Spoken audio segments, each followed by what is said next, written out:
All right, what do you think of the Rumble with Gustafsson? Oh man, Anthony Johnson's about as violent as you get, and I think what happens is guys they kind of get intimidated, so they fall into his range, and he's been dictating the range. If Rumble Johnson dictates the range that you're going to be in, you're not going to beat him. Because you're just going to keep backing up, and you're not going to really give him a reason not to just tee off. He's so violent. He imposes his will so much on you.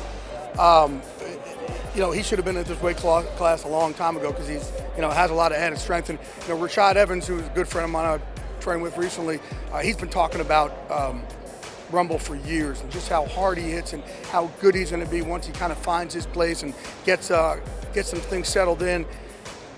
The dude hits, but again, if you let him dictate it, you're going to end up just like Gustafsson.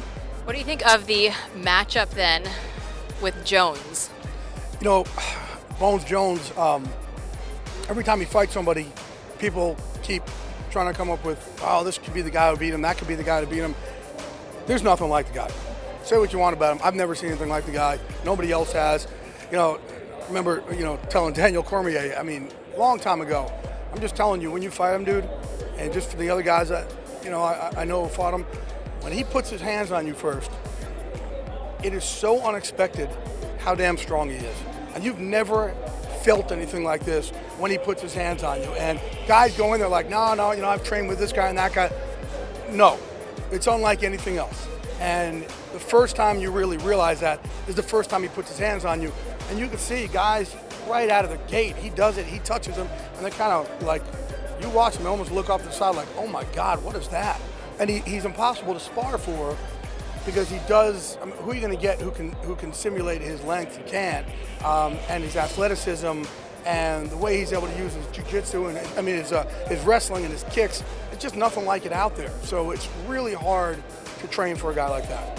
What kind of fighter do you think ultimately Jones could be? Greatest of all time. Yeah, just because the athleticism and the body type, his cardio.